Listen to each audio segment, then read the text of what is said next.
ಬಟ್ಟೆಗಳನ್ನೆಲ್ಲ pack ಮಾಡ್ತಾ ದೀಕ್ಷೆ ಏನೋ ಆಲೋಚನೆಯಲ್ಲಿ ಮುಳುಗಿದ್ದಾಳೆ. ವಿಕ್ರಮ್ ಅವ್ರ ಮನಸ್ಸನ್ನು ಅರ್ಥ ಮಾಡ್ಕೊಳ್ಳೋದಕ್ಕೆ ಅವಳಿಗೆ ಸಾಧ್ಯವಾಗ್ತಾ ಇಲ್ಲ. ಆ ಮನಸ್ಸಿನಲ್ಲಿ ಏನಿದೆ, ಪ್ರಾಣದಂತೆ ಪ್ರೀತಿಸೋ ಮಗಳನ್ನು ನೋಯಿಸೋದಕ್ಕೆ ವಿಕ್ರಮ್ ಎಂಬ ತಂದೆಗೆ ಸಾಧ್ಯವೇ ಇಲ್ಲ. ಆದರೆ ಯಾಕೋ ಈ ವಿಷಯದಲ್ಲಿ ಪೂರಕವಾದ ನಿಲುವು ತೆಗೆದುಕೊಳ್ಳೋದಕ್ಕೆ ಅವರು ಹಿಂದೇಟು ಹಾಕ್ತಾ ಇದ್ದಾರೆ. ದೀಕ್ಷಾಳ ಮನಸ್ಸು ಒಂದೇ ಸಮಯದಲ್ಲಿ ವಿಕ್ರಮ್ ಅವರನ್ನು ಬೆಂಬಲಿಸುತ್ತಾ ಮತ್ತೊಂದೆಡೆ ಅವರನ್ನು ವಿರೋಧಿಸ್ತಿತ್ತು. ತೀವ್ರ ಆಲೋಚನೆಯನ್ನು ಮುಳುಗಿರೋಳನ್ನ ವಿಕ್ರಮ್ ಒಮ್ಮೆ ನೋಡ್ದ. ನಂತರ ಅವಳ ಹತ್ರ ಬಂದು ಮೆಲ್ಲನೆ ಅವಳ ಮುಖಕ್ಕೆ ಊದಿದ. ಆ ಬಿಸಿ ಶ್ವಾಸ ಮುಖಕ್ಕೆ ತಗಲಿದ ಕೂಡಲೇ ದೀಕ್ಷಾ ಬೆಚ್ಚಿಬಿದ್ದು ವಿಕ್ರಮ್ ಕಡೆ ನೋಡಿದ್ಲು. ಏನಿದು, ಯಾವುದೋ ದೊಡ್ಡ ಆಲೋಚನೆಯಲ್ಲಿದೆಯಲ್ಲ ಅಂತ ವಿಕ್ರಮ್ ತಮಾಷೆಯಾಗಿ ಕೇಳಿದಾಗ ದೀಕ್ಷಾ ಅವನನ್ನು ಕೆಕ್ಕರಿಸಿ ನೋಡಿದ್ಲು. ಅಬ್ಬಾ, ಹಾಗೆ ನೋಡಬೇಡ ದೀಕ್ಷಾ, ನಿನ್ನ ಮುಖದಲ್ಲಿ ಮೂಡೋ ಈ ಕೋಪ ಇದೆಯಲ್ಲ, ಅದರ ಮೇಲೆ ನನಗೆ ತುಂಬ ಪ್ರೀತಿ ಇದೆ. ನೀವೊಬ್ಬ ದೊಡ್ಡ ನಟ ಅಂತ ನಾನು ಒಪ್ಕೊಂಡಿದ್ದೀನಿ. ಓ ಹೌದಾ, ನನ್ನನ್ನು ಇಟ್ಕೊಂಡು ಏನಾದರೂ ಸಿನಿಮಾ ಮಾಡೋ ಉದ್ದೇಶ ಇದೆಯೇ ನನ್ನ ಹೆಂಡತಿಗೆ? ಸಾಕು ಮಾಡಿ ವಿಕ್ರಮ್ ಅವರೇ, ಮೊದಲಿನಿಂದಲೂ ನಿಮಗೆ ಈ ರೀತಿ ವ್ಯಂಗ್ಯವಾಗಿ ಮಾತಾಡೋದು ರೂಢಿಯಾಗ್ಬಿಟ್ಟಿದೆ. ದೀಕ್ಷಾ, ಈ ವಿಕ್ರಮ್ಗೆ ಅಂದಿಗೂ ಇಂದಿಗೂ ವ್ಯತ್ಯಾಸ ಇಲ್ಲ. ನಾನು ಅಂದು ಇಂದು ಮುಂದೆಯೂ ಹೀಗೇ ಇರ್ತೀನಿ. ನನ್ನಲ್ಲಿ ಸ್ವಲ್ಪ ಬದಲಾವಣೆಗಳು ಬಂದದ್ದು ನೀನು ನನ್ನ ಜೀವನಕ್ಕೆ ಬಂದ ಮೇಲೆ, ನಮ್ಮ ಮಕ್ಕಳು ಹುಟ್ಟಿದ ಮೇಲೆ. ಒಪ್ಕೊಳ್ತೀನಿ, ನೀವು ಪ್ರೀತಿ ಮತ್ತು ಕಾಳಜಿಲಿ ಒಬ್ಬ ಒಳ್ಳೆಯ ಗಂಡ ಮತ್ತು ಒಳ್ಳೆಯ ತಂದೆ. ಈ ಜೀವನದಲ್ಲಿ ನಾನು ಸಂಪೂರ್ಣ ಸುಖವಾಗಿದ್ದೀನಿ. ಆದರೆ ಯಾರು ಇಲ್ಲದೆ ಒಬ್ಬಂಟಿಯಾಗಿದ್ದ ಕೆಲವು ವರ್ಷಗಳು ಈ ದೀಕ್ಷಾಳ ಜೀವನದಲ್ಲಿ ಇತ್ತು. ನಾನೇ ಸ್ವತಃ ಆರಿಸಿಕೊಂಡ ನನ್ನ ಅಜ್ಞಾತವಾಸವದು. ಅಂದು ನನಗೆ ಜೊತೆಯಾಗಿದ್ದವಳು ನನ್ನ ಮಗಳು ಮಾತ್ರ. ಅದಕ್ಕೆ ಅವಳ ಕಣ್ಣು ತುಂಬಿದ್ರೆ ನನಗೆ ಸಹಿಸೋದಕ್ಕಾಗಲ್ಲ. ನಮ್ಮ ಮಗಳ ಮನಸ್ಸನ್ನು ಅರ್ಥ ಮಾಡಿಕೊಂಡು ಅವಳನ್ನು ಪ್ರಾಣದಂತೆ ಪ್ರೀತಿಸೋ ನೀವು ಏನೂ ತಿಳಿಯದವರಂತೆ ಇರೋದು ನನಗೆ ಕೋಪ ಮತ್ತು ಸಂಕಟ ತರಿಸ್ತಿದೆ. ಏಬಲ್ ಪಾಪ, ಅವನು ಒಳ್ಳೆ ಹುಡುಗ. ನಮ್ಮ ಮಗಳಿಗೆ ಅವನು ಮತ್ತು ಅವನಿಗೆ ಇಶಾನಿ ಅಂದರೆ ಪ್ರಾಣ. ಇದೆಲ್ಲ ಗೊತ್ತಿದ್ದು ನೀವು ವಿಕ್ಕಿ ಸಂಬಂಧದ ಬಗ್ಗೆ ಮುಂದೆ ಹೋಗ್ತಿದ್ದೀರಿ. ಇಶಾನಿಯನ್ನು ಏಬಲ್ಗೆ ಕೊಟ್ಟು ಮದುವೆ ಮಾಡಬಾರ್ದಾ? ದೀಕ್ಷಾ, ಸಾಕು, ನಿಲ್ಲಿಸು. ಇನ್ನು ಒಂದು ಮಾತು ಆಡಬೇಡ. ಇಶಾನಿ ಬಗ್ಗೆ ನೀನು ದೊಡ್ಡ ದೊಡ್ಡ ಮಾತುಗಳನ್ನ ಆಡಿದೆ. ಹಾಗೆ ನನಗೂ ಗೊತ್ತು ನನ್ನ ಮಗಳ ವಿಷಯದಲ್ಲಿ ಏನು ನಿರ್ಧಾರ ತಗೊಳ್ಬೇಕು ಅಂತ. ವಿಕ್ರಮ್ನನ್ನು ತಿದ್ದಲು ನೀನು ಇನ್ನೂ ದೊಡ್ಡೋಳಾಗಿಲ್ಲ. ಅರ್ಥ ಆಯ್ತಾ? ಈ ಪ್ರವಾಸದ ಮೂಡ್ ಹಾಳು ಮಾಡದೆ ಬೇಗ ಎಲ್ಲ ಬಟ್ಟೆಗಳನ್ನ ಇಟ್ಟು ರೆಡಿ ಆಗೋದಕ್ಕೆ ನೋಡು. ಅಷ್ಟು ಹೇಳಿ ವಿಕ್ರಮ್ ರೂಮಿನಿಂದ ಹೊರಗೆ ಹೋದರು. ಸಂಕಟದಿಂದ ಬೆಡ್ ಮೇಲೆ ಕೂತಲು ದೀಕ್ಷಾ. ಕಣ್ಣುಗಳು ತುಂಬಿ ಹರಿದ್ವು. ವಿಕ್ರಮ್ ಮೇಲೆ ತುಂಬ ಕೋಪ ಬಂತು. ಪ್ರೀತಿಯಿಂದ ಹುಟ್ಟೋ ಕೋಪ ಅದು. ನಾವು ಅತಿಯಾಗಿ ಪ್ರೀತಿಸೋ ವ್ಯಕ್ತಿ ನಮ್ಮ ಮಾತುಗಳಿಗೆ ಬೆಲೆ ನೀಡದೆ ನಮ್ಮನ್ನು ನಿರ್ಲಕ್ಷಿಸಿದಾಗ ಉಂಟಾಗೋ ಕೋಪ ಅದು. ಆ ಕ್ಷಣದಿಂದ ದೀಕ್ಷಾಳಿಗೂ ವಿಕ್ರಮ್ ಅವ್ರ ಮೇಲೆ ಅಂತಹ ಕೋಪ ಶುರುವಾಯಿತು. ಸಂಜೆ ದೀಪ ಹಚ್ಚಿ ಹೊಸಲಿ ಮೇಲೆ ಇಟ್ಟು ಪ್ರಾರ್ಥಿಸಿದ್ಲು. ಇಶಾನಿ ಏಬಲ್ಗೆ ಸಿಗಲಿ ಎಂಬುದು ಮಾತ್ರ ಅವಳ ಪ್ರಾರ್ಥನೆಯಾಗಿತ್ತು.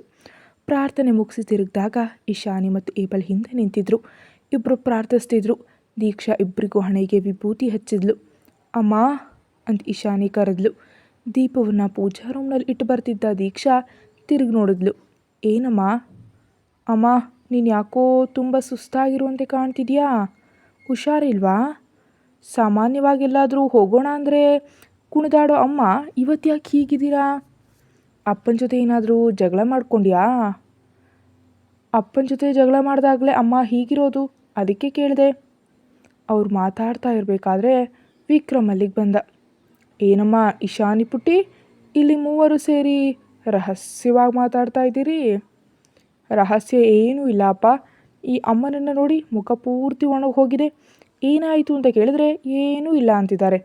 ನಿಮ್ಮಿಬ್ಬರ ನಡುವೆ ಜಗಳ ಏನೂ ಆಗಿಲ್ಲ ತಾನೇ? ಜಗಳವೇ? ಹೋಗಮ್ಮ, ನಮ್ಮ ನಡುವೆ ಏನೂ ಸಮಸ್ಯೆ ಇಲ್ಲ. ಹೌದಲ್ವ ದೀಕ್ಷಾ? ನೀ ಹೋಗಿ ಬ್ಯಾಗ್ ಎಲ್ಲ ಪ್ಯಾಕ್ ಮಾಡಿ. ಅಂದ ಹಾಗೆ ಆ ತ್ರಿಮೂರ್ತಿಗಳು ಎಲ್ಲಿ ಹೋದರು? ಅವರು ಪ್ಯಾಕಿಂಗ್ ಮಾಡ್ತಿದ್ದಾರೆ. ಅವ್ರ ಪ್ಯಾಕಿಂಗ್ ನೋಡಿದ್ರೆ ನಾವು ಈ ಮನೆಯನ್ನೇ ಖಾಲಿ ಮಾಡಿ ಹೋಗ್ತಿದ್ದೀವೇನೋ ಅನ್ನಿಸ್ತಿದೆ. ವಿಕ್ರಮ್ ನಕ್ಕದ. ನಂತರ ಏಬಲ್ನನ್ನು ಒಮ್ಮೆ ನೋಡಿದ್ರು. ನೀನು ಬಟ್ಟೆಗಳನ್ನೆಲ್ಲ ತೆಗೆದಿಟ್ಯಾ? ಇಟ್ಟಿದ್ದೀನಿ ಅಂಕಲ್.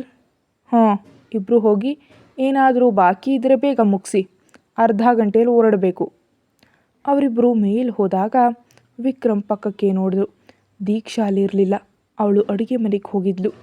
ವಿಕ್ರಮ್ ಕೂಡ ಅಲ್ಲಿಗೆ ಹೋದ. ಪ್ರವಾಸಕ್ಕೆ ತೆಗೆದುಕೊಂಡು ಹೋಗೋದಕ್ಕೆ ಫ್ಲಾಸ್ಕ್ನಲ್ಲಿ ನೀರು ತುಂಬಿಸ್ತಿದ್ಲು ಅವಳು. ನಂತರ ಇನ್ನೊಂದು ಫ್ಲಾಸ್ಕ್ನಲ್ಲಿ ಕುದಿಸಿಟ್ಟ ಕಷಾಯ ತುಂಬಿಸಿಟ್ಲು. ಕೆಲವು ತಿಂಡಿಗಳನ್ನ ಡಬ್ಬಿಗಳಿಗೆ ತುಂಬಿಸ್ತಾ ಇದ್ಲು. ವಿಕ್ರಮ್ ಅಲ್ಲಿ ನಿಂತಿರೋದು ಗೊತ್ತಿದ್ರೂ ಅವಳು ಆ ಕಡೆ ನೋಡಲೇ ಇಲ್ಲ. ಒಳಗಡೆ ನೋವಾಗ್ತಿದ್ರು ಅದನ್ನು ತೋರಿಸ್ಕೊಳ್ಳದೆ ವಿಕ್ರಮ್ ಅವಳ ಹತ್ರ ಹೋದ. ಎಲ್ಲ ಪಾತ್ರೆಗಳನ್ನ ತೆಗೆದಿಟ್ಟು ಕೈ ತೊಳೆದು ತಿರುಗಿದವಳು ಎದುರಿಗೆ ವಿಕ್ರಮ್ನನ್ನು ಕಂಡು ಬೆಚ್ಚಿ ಬಿದ್ಲು. ಆ ಕಣ್ಣುಗಳು ತನ್ನ ಮುಖವನ್ನೇ ನೋಡ್ತಿದ್ವು. ಆ ಕಣ್ಣುಗಳನ್ನು ಎದುರಿಸಲು ಇಂದಿಗೂ ದೀಕ್ಷಾಳಿಗೆ ಆಗಲ್ಲ. ಅವಳು ನೋಟವನ್ನು ಬೇರೆಡೆಗೆ ಹರಿಸಿದ್ಲು. ಕೆನ್ನೆ ಮೇಲೆ ಮೆಲ್ಲನೆ ಮೂಡಿದ ಆ ಮುತ್ತಿನ ತಂಪಿಗೆ ಅವಳು ನಡಗು ಹೋದ್ಲು. ಬೆಚ್ಚಿಬಿದ್ದು ಆ ಮುಖವನ್ನು ನೋಡಿದಾಗ ಕ್ಷಣ ಮಾತ್ರದಲ್ಲಿ ಅವರ ತುಟಿಗಳು ಅವಳ ತುಟಿಗಳನ್ನ ಆವರಿಸಿದ್ವು. ವಿಕ್ರಮ್ ಅವಳನ್ನು ಮುತ್ತಿಕ್ತಿದ್ರು. ದೀಕ್ಷಾ ಮೊದಲು ವಿರೋಧಿಸಲು ಪ್ರಯತ್ನಿಸಿದ್ರು. ಮೆಲ್ಲನೆ ಆ ಪ್ರೀತಿಯಲ್ಲಿ ಕರಗಿ ಹೋದ್ಲು. ದೀರ್ಘವಾದ ಆ ಚುಂಬನದ ನಂತರ ಸುಸ್ತಾದವಳು ಅವನ ಎದೆಗೆ ಒರಗಿದ್ಲು. ವಿಕ್ರಮ್ ಅವಳನ್ನು ಗಟ್ಟಿಯಾಗಿ ಅಪ್ಪಿಕೊಂಡು ಹಣೆ ಮೇಲೆ ಮುತ್ತಿಟ್ಟ. ಅಷ್ಟರಲ್ಲಿ ಈಶಾನಿಯ ದುಃಖ ತುಂಬಿದ ಮುಖ ನೆನಪಾಗಿ ಅವಳು ವಿಕ್ರಮನ್ನು ತಳ್ಳಿ ಹೊರಗೆ ಹೋದ್ಲು. ರಾತ್ರಿ ಸುಮಾರು 8 ಗಂಟೆಗೆ ಅವರು ಹೊರಟರು. ವಿಕ್ರಮ್ ಸ್ವತಃ ತಾನೇ ಕಾರ್ ಚಲಾಯಿಸ್ತಿದ್ದ. ಪಕ್ಕದ ಸೀಟ್ನಲ್ಲಿ ಏಬಲ್, ಮಿಕ್ಕವರೆಲ್ಲ ಹಿಂದೆ ಇದ್ದರು. ವಿಕ್ರಮ್ ಆಗಾಗ ಕನ್ನಡಿ ಮೂಲಕ ದೀಕ್ಷಾಳನ್ನು ನೋಡ್ತಿದ್ದ. ಕಣ್ಣುಗಳು ಸಂಧಿಸಿದಾಗ ದೀಕ್ಷಾ ಮುಖ ತಿರುಗಿಸ್ತಿದ್ಲು. ವಿಕ್ರಮ್ ನಗ್ನಗ್ತಾ ಅವಳ ಚೇಷ್ಟೆಗಳನ್ನು ನೋಡ್ತಿದ್ದ. ಇನ್ನು ಎಲ್ಲರೂ ಒಂದೊಂದು ಟೀ ಕುಡಿದು ಪ್ರಯಾಣವನ್ನು ಮುಂದುವರಿಸೋಣ ಅಲ್ವಾ ಅಂತ ಹೇಳಿ ವಿಕ್ರಮ್ ಕಾರನ್ನು ಸೈಡಿಗೆ ನಿಲ್ಲಿಸಿದ್ರು. ದೀಕ್ಷಾ ಫ್ಲಾಸ್ಕ್ನಲ್ಲಿ ಟೀ ತೆಗೆದು ಎಲ್ಲರಿಗೂ ಕೊಟ್ಟಳು. ವಿಕ್ರಮ್ಗೆ ಕೊಡುವಾಗ ಅವನು ಅವಳನ್ನು ನೋಡಿ ಕಣ್ಣು ಹೊಡೆದ. ದೀಕ್ಷಾ ಕೋಪದಿಂದ ಮುಖ ತಿರುಗಿಸಿದ್ಲು. ದೀಕ್ಷಾ ಒಂದು ಗ್ಲಾಸ್ನಲ್ಲಿ ಚಹಾವನ್ನು ತೆಗೆದುಕೊಂಡು ತುಟಿಗೆ ಹಚ್ಚಿದ ಕೂಡಲೇ ಅಬ್ಬಾ ಅಂತ ಊರಿ ಹೇಳ್ಕೊಂಡ್ಳು. ಏನಾಯ್ತಮ್ಮ? ಅಯ್ಯೋ ಏನಿಲ್ಲ, ಬಿಸಿ ಬಿಸಿ ಅಷ್ಟೇ. ಅಷ್ಟೇನೂ ಬಿಸಿ ಇರಲಿಲ್ವಲ್ಲ ಅಂತ ಅಕ್ಕು ಹೇಳಿದಾಗ ದೀಕ್ಷಾಳಿಗೆ ಕೋಪ ಬಂತು. ಅಷ್ಟರಲ್ಲಿ ಹಾದಿ ಕೇಳ್ದ. ಅಮ್ಮ, ನಿನ್ನ ತುಟಿ ಮೇಲೆ ಒಂದು ಗಾಯ ಕಾಣ್ತಿದೆಯಲ್ಲ, ಏನಾಯಿತು? ಅಲ್ಲಿ ನೊಣ ಕೂತಿತ್ತು, ಹೋಗೋ ಅಲ್ಲಿಂದ, ನಿನಗೇನೇನು ವಿಷಯ ತಿಳಿಬೇಕು ಅಂತ ದೀಕ್ಷಾ ಕೋಪಗೊಂಡ್ಳು. ಅಮ್ಮ, ಆ ನೊಣದ ಹೆಸರು ವಿಕ್ರಮ್ನಾಥ್ ಅಂತಾನಾ? ಅಪ್ಪುವಿನ ಈ ಪ್ರಶ್ನೆಗೆ ದೀಕ್ಷಾ ಕಣ್ಬಿಟ್ಟು ನಿಂತೇ ಬಿಟ್ಲು. ವಿಕ್ರಮ್ ಅವ್ರಿಗಂತೂ ಕುಡಿತಿದ್ದ ಟೀ ಗಂಟಲಿಗೆ ಸಿಲುಕಿ ಕೆಮ್ಮು ಬಂತು. ವಿಕ್ರಮ್ ಮತ್ತು ದೀಕ್ಷಾಳ ಮುಖಭಾವ ನೋಡಿ ಎಲ್ಲರೂ ಜೋರಾಗಿ ನಕ್ಕಿದ್ರು. ಅವ್ರ ಜೊತೆ ವಿಕ್ರಮ್ ಮತ್ತು ದೀಕ್ಷಾ ಕೂಡ ನಕ್ಕಿದ್ರು. ಮತ್ತೆ ಅವರು ಪ್ರಯಾಣವನ್ನು ಮುಂದುವರಿಸಿದ್ರು. ವಯನಾಡಿನ ತಂಪಾದ ಹವೆಯ ಕಡೆಗೆ, ವಿಕ್ರಮ್ ಕಟ್ಟಿದ ಆ ಕನಸಿನ ಲೋಕದ ಕಡೆ. ಚಿಕ್ಕ ಪುಟ್ಟ ನಗರಗಳು, ಹಳ್ಳಿಯ ದಾರಿಗಳನ್ನ ದಾಟಿ ಕಾರ್ ಹೋಗ್ತಿತ್ತು. ಮಕ್ಕಳೆಲ್ಲ ನಿದ್ದೆಗೆ ಜಾರ್ತಿದ್ರು. ಆದರೆ ದೀಕ್ಷಾ ಮಾತ್ರ ಕಣ್ಮುಚ್ಚದೆ ವಿಕ್ರಮ್ನೇ ನೋಡ್ತಾ ಕೂತಿದ್ಲು. ವಿಕ್ರಮ್ ಅವರಿಗೆ ಸಂತೋಷ ಆಯಿತು. ಇದು ಅವಳ ಕಾಳಜಿ ಮತ್ತು ಪ್ರೀತಿ.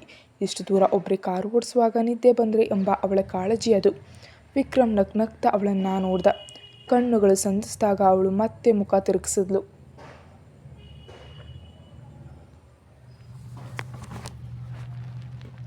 ದೀಕ್ಷಾ, ನೀನು ಸ್ವಲ್ಪ ಹೊತ್ತು ಕಣ್ಣು ಮುಚ್ಚಬಾರ್ದೆ? ಯಾಕೆ ಹೀಗೆ ಎಚ್ಚರ ಆಗಿದೆಯಾ?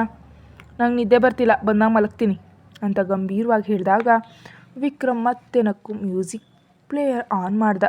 ಒಂದು ಸುಂದರವಾದ ಹಾಡು ಕಾರ್ನಲ್ಲಿ ಮೊಳಗ್ತು.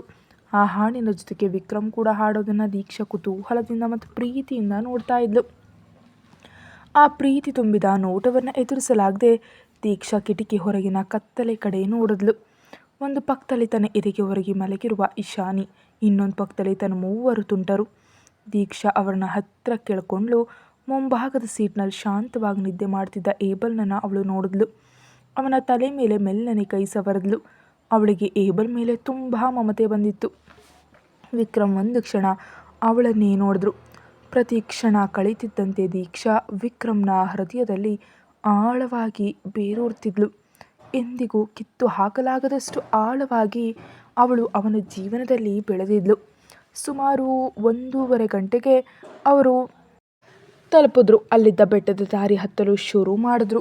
ಮಂಜಿನಿಂದ ಕೂಡಿದ ಆ ಬೆಟ್ಟದ ಹಾದಿ ಸೌಂದರ್ಯ ರಾತ್ರಿಯಾದ ಕಾರಣ ಪೂರ್ತಿಯಾಗಿ ಸವಿಯೋದಕ್ಕಾಗಲಿಲ್ಲ. ಆದರೂ ಪ್ರತಿ ತಿರುವಿನಲ್ಲೂ ಕೆಳಗೆ ಕಾಣೋ ವಾಹನಗಳ ಬೆಳಕು ಚಂದವಾಗಿತ್ತು. ಹಾಗೆ 9 ತಿರುವುಗಳನ್ನ ದಾಟಿ ಅವರು ಬೆಟ್ಟದ ಮೇಲೆ ಬಂದರು. ಅಲ್ಲಿಂದ ತಿರುನೆಲ್ಲಿಯ ಕಡೆ ಪ್ರಯಾಣ ಬೆಳೆಸಿದ್ರು. ಸುಮಾರು 2:30 ಗಂಟೆಗೆ ದೇವಸ್ಥಾನದ ಕೆಳಗಿರುವ ಅತಿಥಿ ಗೃಹ ತಲುಪಿದ್ರು.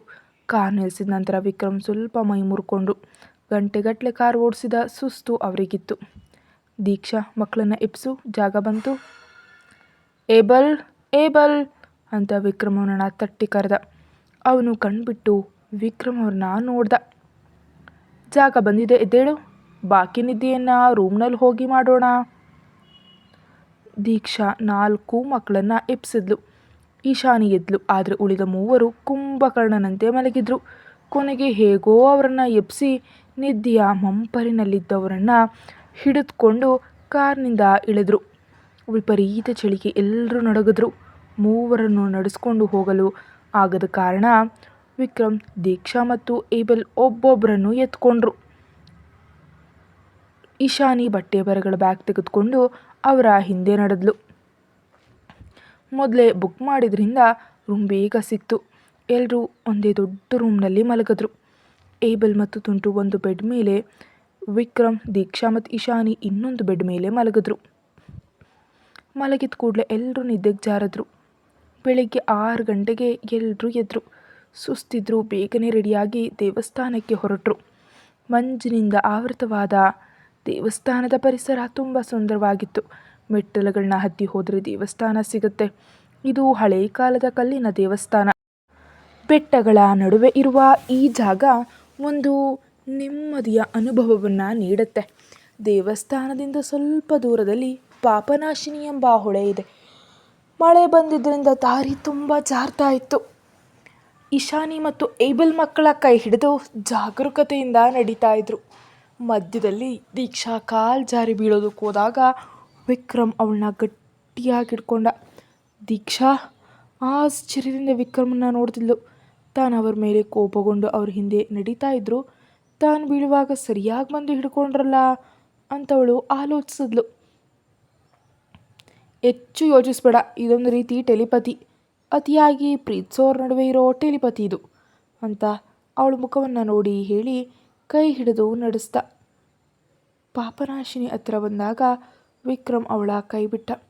ಬೆಟ್ಟದ ಮೇಲಿಂದ ಹರಿದು ಬರುವ ಆ ಹೊಳೆ ತುಂಬ ಚಂದವಾಗಿತ್ತು. ಬಹಳಷ್ಟು ಜನರು ತಮ್ಮ ಪೂರ್ವಜರಿಗೆ ತರ್ಪಣ ನೀಡುತ್ತಿದ್ದರು. ವಿಕ್ರಮ್, ಏಬಲ್, ಈಶಾನಿ ಮತ್ತು ತುಂಟರು ಹೊಳೆಗಿಳಿದ್ರು. ಆ ಪವಿತ್ರವಾದಂತಹ ನೀರಿನಲ್ಲಿ ಅವರೆಲ್ಲರೂ ಮುಳುಗೆದ್ರೆ ಪಾಪಗಳು ದೂರವಾಗುತ್ತವೆ ಎಂಬ ನಂಬಿಕೆ ಅಲ್ಲಿದೆ. ಐಸ್ನಂತಹ ತಣ್ಣಗಿನ ನೀರಿನಲ್ಲಿ ಎಲ್ಲರೂ ನಡುಗಿದ್ರು. ದಂಡೆ ಮೇಲೆ ನಿಂತಿದ್ದ ದೀಕ್ಷಾಳನ್ನ ವಿಕ್ರಮ್ ನೋಡ್ದ. ಅವಳ ಮುಖದಲ್ಲಿ ಸಂಕಟ ಇತ್ತು. ವಿಕ್ರಮ್ಗೆ ಅದು ತಿಳಿಯಿತು. ದೀಕ್ಷಾ, ಹ್ಞೂ ಬಾಯಿಲಿ ಅಂತ ಅವ್ರ ಕೈ ಚಾಚಿದ್ರು. ನಾನಾ? ಯಾಕೆ? ದೀಕ್ಷಾ, ಎಷ್ಟೇ ಪಾಪಿಯಾದರೂ ನಿನಗೆ ಜನ್ಮ ನೀಡಿದ ನಿನ್ನ ತಂದೆಗೆ ತರ್ಪಣ ನೀಡಬೇಕು ಎಂಬ ಆಸೆ ನಿನ್ನ ಮನಸ್ಸಿನಲ್ಲೂ ಇರುತ್ತೆ. ಒಂದು ಕಾಲದಲ್ಲಿ ನೀನು ಅವನನ್ನು ದೇವರಂತೆ ಆರಾಧಿಸಿದ್ದೆ. ನಂತರ ಅವನು ನಿನಗೆ ನೋವು ಕೊಟ್ಟಿರಬಹುದು. ಆದರೆ ಮೋಕ್ಷ ಸಿಗದೆ ಅವನು ಅಲಿಯೋದು ಬೇಡ. ಬಾ, ತರ್ಪಣವನ್ನು ನೀಡು. ವಿಕ್ರಮ್ ಅವರೇ. ದೀಕ್ಷಾಳ ಕಣ್ಣುಗಳು ತುಂಬಿ ಬಂದವು. ಬಾ. ವಿಕ್ರಮ್ ಅವಳ ಕೈ ಹಿಡಿದು ಅವಳು ನೀರಿಗಿಡಿದ್ಲು. ಎಲ್ಲರ ಜೊತೆಯಾಗಿ ಮುಳುಗಿದ್ದ ನಂತರ ತರ್ಪಣ ನೀಡೋ ಜಾಗಕ್ಕೆ ಹೋದರು. ಅರ್ಚಕರು ಹೇಳ್ಕೊಟ್ಟಂತಹ ಮಂತ್ರಗಳನ್ನ ಹೇಳ್ತಾ ಆ ಆತ್ಮಗಳಿಗೆ ತರ್ಪಣವನ್ನು ನೀಡಿದ್ರು. ನಂತರ ದೇವಸ್ಥಾನಕ್ಕೆ ಹೋಗಿ ದೇವರ ದರ್ಶನವನ್ನು ಪಡೆದ್ರು.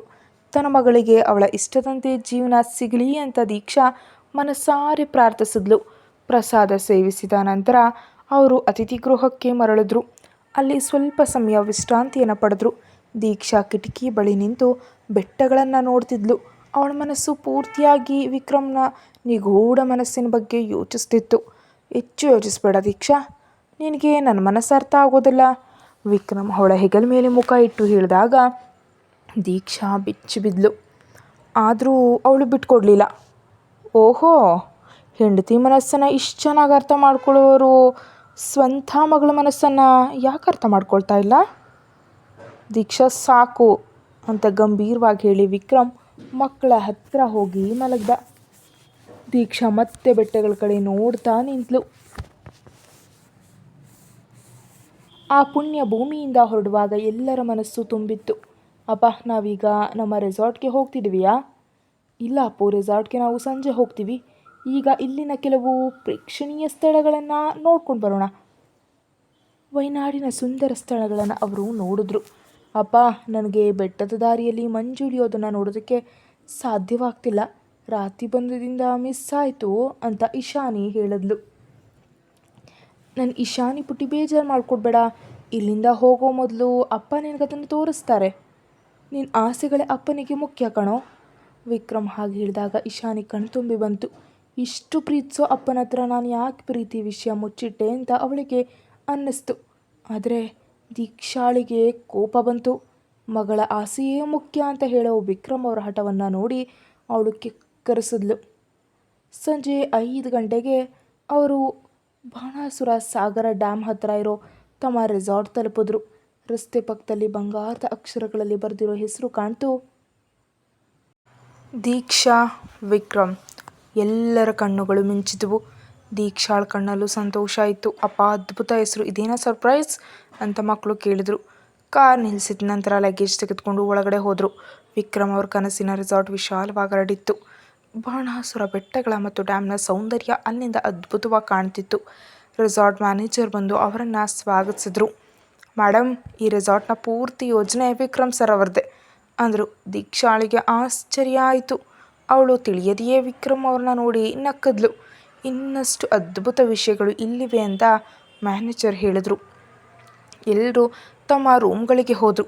ಏಬಲ್ ಮತ್ತು ತುಂಟ್ರು ಒಂದು ರೂಮ್ನಲ್ಲಿ, ಇಶಾನಿ ಇನ್ನೊಂದು ರೂಮ್ನಲ್ಲಿದ್ಲು. ವಿಕ್ರಮ್ ಅವರಿಗೆ ಅಲ್ಲಿ ವಿಶೇಷ ರೂಮ್ ಇತ್ತು. ದೀಕ್ಷಾ ಇಶಾನಿ ರೂಮಿಗೆ ಹೋಗೋದಕ್ಕೆ ನೋಡಿದಾಗ ವಿಕ್ರಮ್ ಅವಳನ್ನ ತನ್ನ ರೂಮಿಗೆ ಕರೆದ. ಬಾ ಇಲ್ಲಿ ದೀಕ್ಷಾ. ಯಾಕೆ? ನಾನು ಮಗಳ ಜೊತೆ ಇರ್ತೀನಿ. ಸದ್ಯಕ್ಕೆ ನನ್ನ ಹೆಂಡತಿ ನನ್ನ ಜೊತೆಗಿದ್ರೆ ಸಾಕು. ಇಕ್ಕಿ ತಗೋ, ಬಾಗಿಲು ತೆರಿ. ದೀಕ್ಷಾ ಬಾಗಿಲು ತೆರೆದು ಒಳಗೆ ಹೋದಾಗ ಅವಳಿಗೆ ಆಶ್ಚರ್ಯ ಕಾದಿತ್ತು. ಆ ರೂಮ್ ತುಂಬ ಅವಳ ಚಿಕ್ಕಂದಿನಿಂದ ಇಂದಿನವರೆಗಿನ ಫೋಟೋಗಳಿದ್ವು. ಇಷ್ಟ ಆಯ್ತೆ? ವಿಕ್ರಮ್ ಅವಳ ಕಿವಿ ಹತ್ರ ಬಂದು ಕೇಳಿದಾಗ ದೀಕ್ಷಾಳಿಗೆ ಏನೂ ಮಾತಾಡೋದಕ್ಕೆ ಆಗಲಿಲ್ಲ.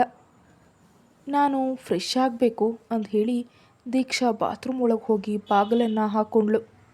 ಒಳಗಡೆ ನಿಂತು ಅವಳು ಯೋಚಿಸಿದ್ಲು. ವಿಕ್ರಮ್ ಅವರೇ, ಐ ಲವ್ ಯು. ನನಗೆ ತುಂಬ ಸಂತೋಷ ಆಗಿದೆ. ಆದರೆ ನನ್ನ ಮಗಳ ಕಣ್ಣಲ್ಲಿ ನೀರು ಕಂಡಾಗ ನನಗಿದು ಯಾವುದು ಬೇಡ ಅನಿಸುತ್ತೆ. ಇಶಾನಿಯ ವಿಷಯದಲ್ಲಿ ಯಾಕೆ ಹೀಗೆ ಮಾಡ್ತಿದ್ದೀರಿ? ಸ್ನಾನ ಮುಗಿಸಿ ಬಟ್ಟೆ ತರಲು ಮರೆತಿದ್ದ ದೀಕ್ಷಾ ಪೇಚಿಗೆ ಸಿಲುಕಿದ್ಲು. ಮೆಲ್ಲನೆ ಬಾತ್ರೂಮ್ ಬಾಗಿಲು ತೆರೆದು ವಿಕ್ರಮ್ನ ಕರೆದ್ಲು. ನನ್ನ ಬಟ್ಟೆ ಸ್ವಲ್ಪ ಕೊಡಿ. ವಿಕ್ರಮ್ ಏನೂ ಕೇಳದಂತೆ ಇದ್ದು ನಂತರ ಬಾತ್ರೂಮ್ ಒಳಗೆ ಬಂದು ಬಾಗಿಲು ಹಾಕೊಂಡ. ದೀಕ್ಷಾ ಬೆಚ್ಚಿಬಿದ್ಲು. ವಿಕ್ರಮ್ ಅವಳನ್ನ ಹತ್ತಿರ ಕೇಳ್ಕೊಂಡ. ದೀಕ್ಷಾ, ನಿನ್ನ ಕಣ್ಣುಗಳು ಸುಳ್ಳು ಹೇಳಲ್ಲ.